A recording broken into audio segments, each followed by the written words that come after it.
在德国买公立医保的人看病是免费的，但是永远排不上队，是不是真的？全世界的印象中，德国的医疗系统是全世界最好的之一。有一部分就是普通的德国人买公立的这个医疗保险，看病是免费的。但是当你真的有一些困难的时候，需要去看一下病，这个事情到底有多困难呢？昨天晚上我跟我爸爸打视频聊天，他就告诉我他最近要去找一下医生，因为他的背有一些痛。然后他就提醒了我一下德国医疗系统的这个毛病。如果你们还不认识我，我是 Marky， 我在成都，欢迎你们来看一下今天的视频。今天我就给你们讲一下德国公立医保和看病的时间到底是怎么回事儿。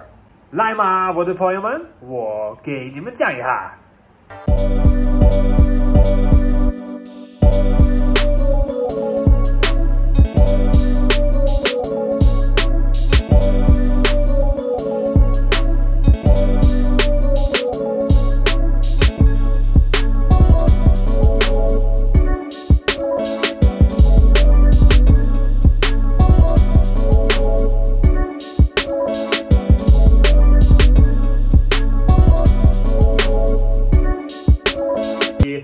比较一般，虽然说还是很热，但是没有太阳。成都30度，多云，没有太阳，哎呦！今天中午 Marky 又会做一个非常好吃的一个午饭，待会儿做的时候再给你们看一下。吃完了之后就直接开始忙了，因为接下来的这天 Marky 会比较忙。因为马上又要放假了，所以说放这个国庆节的假期之前，还有很多事情要完成，要做完。那么我的朋友们，你们也晓得 Marky 是一个不经常看病的一个人，就是如果是一个普通的感冒，自己好好休息一下就好了。然后 Marky 也相信，如果你每天过得比较健康，吃的还不错，然后经常去做一些运动，你的身体也够好，也自己可以治疗大部分的一些病。但是有些时候比较严重的时候，还是没有办法，还是去看一下病，看一下他的意见。然后我也知道很多中国的朋友们经常去看病，虽然说是要付费的，但是他们从来没有很长的等待或者排队的时间。然后昨天我在那儿跟我爸聊的时候，他就给我说了，哎呀，德国这边看病真的是太麻烦了，因为他要去看一个比较专业度比较高的一个医生。然后他给这个医生打了电话之后，说他被吓到了。这个医生说2个月之后才能有一个预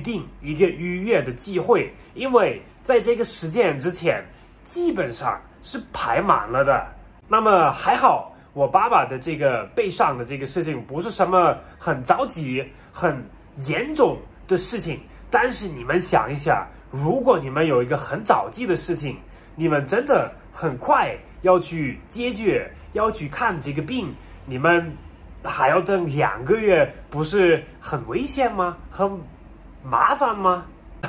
也可以说是我们德国那边买公立医疗保险的那些人去看病是免费的，但是你永远排不上队，你要等那么长时间，要么就是自己好了，要么就自己人没了。这个也不太科学吧，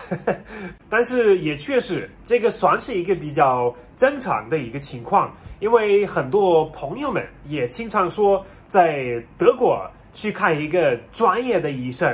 排队真的需要太长时间了，太困难了。那么当然 ，Marky 现在自己也非常好气，在中国这边是不是一个一样的情况？所以说，马克现在准备去成都这边的一家医院看一下那边的一个情况。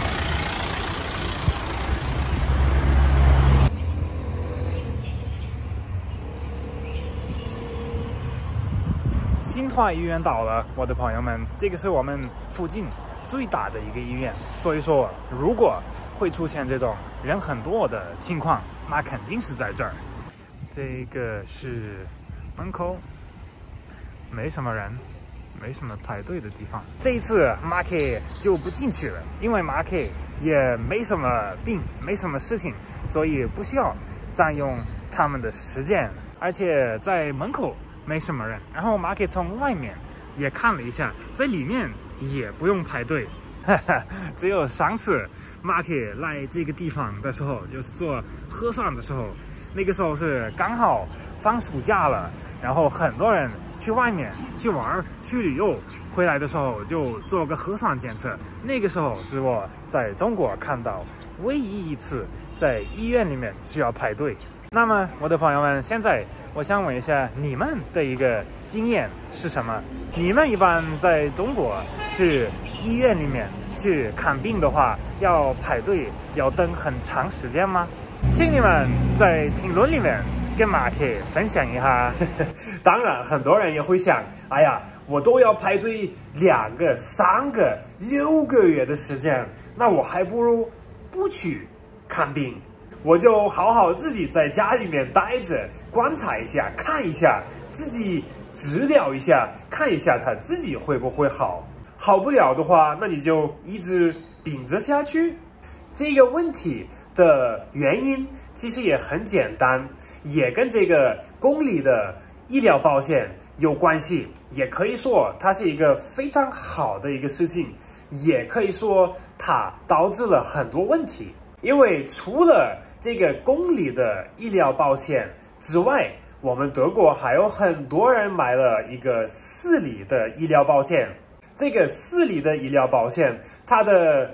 报销、福利各种方面都要好很多，也要快很多，而且它也当然贵很多。所以说，这个好的私立的这个医疗保险，只有比较富有、比较有钱的人才会买。那么我们那边的医生，特别是那些很专业的医生，他们看到，这个人是有公立保险的，他们就不会很着急接待他，因为接待有私立医疗保险的人，你的这个治疗和药各种各样的费用都可以收高很多。所以他们也不笨，他们很聪明的，他们就把这些有私立医疗保险的人安排到前面，先把这个钱收着，然后其他的公立医疗的那些人，他们肯定也要看他们，但是他们给他们排一个排队的时间，或者一个更往后一点的看病的时间。而且德国的公立医疗保险还有一个很特别的一个点，就是你如果买了这个公立的保险，你去看病之后，你是不需要给钱的，因为医生会直接找这个医疗保险公司或者机构去结账。那么这个事情也导致了有很多这种没什么很严重的问题、没什么事情的那些人，就经常去预约医生去看一下，聊聊天也好，看一下他能不能给我一些人生的建议。那么这样的人多起来了的话，还有很多真的很着急需要看病，真的有很严重的问题、很严重的病的那些人，他们就预约不上。德国政府为了解决这个问题，他也做了各种各样的措施，他给所有的医生都规定好了，你每天几点到几点，每个月多少次多少天，你必须要只有对买这些公立医疗保险的那些人去接待他们。虽然说是好了一些，但是还是存在很多效率上面的问题。所以说，这个德国公理医保的这个系统真的是一个很好的想法，也帮助了很多人。但是在目前的一个状态之下，它没有办法去很公平的去解决这些问题，因为也确实家庭里面条件比较好的那些人，他们真的不用排这么长的队，真的比较快能预约上一个专科医生的这个接待。而且那些医生这样干，我也很能理解，因为当然你要照顾好你的生意，照顾好你自己的生活水平，照顾好你的员工的工资，所以你必须也要考虑到这个收入的问题。那么你们自己想一下，哪一个客户我可以收的更多，我就首先去治疗他，去帮助他，然后才去接待那些其他的人。我的朋友们，这样的做法你们可以理解吗？你们是不是和 Marky 一样觉得这个公立医疗保险看病不需要钱是一个非常好的事情？但是很可惜的，它目前存在一些效率上面的问题。那么我的朋友们，现在做饭的时间到了，你们看一下 Marky 今天要做啥子东西。今天吃点羊排，还有这个西兰花，然后这个米饭已经做好了，红米和红薯。做好了就是这个样子了。准备吃饭喽，我的朋友们！这个西兰花加芝麻在上面的这个做法，我也是在中国这边才学会的，我觉得真的太好吃了。吃完喽，我的朋友们！今天这个味道还不错，我感觉 Marky 做饭还可以。然后 Marky 还很想了解一个事情，也就是你们是不是经常会去看病，哪怕是一个很小的事情，你们是不是也要安全第一去看一下，去治疗一下？然后中国这边看病是一个什么样的体验呢？一般如果说要挂号，要排队，要排多久呢？Marky 希望你们可以把你们的一个经验在评论里面分享出来。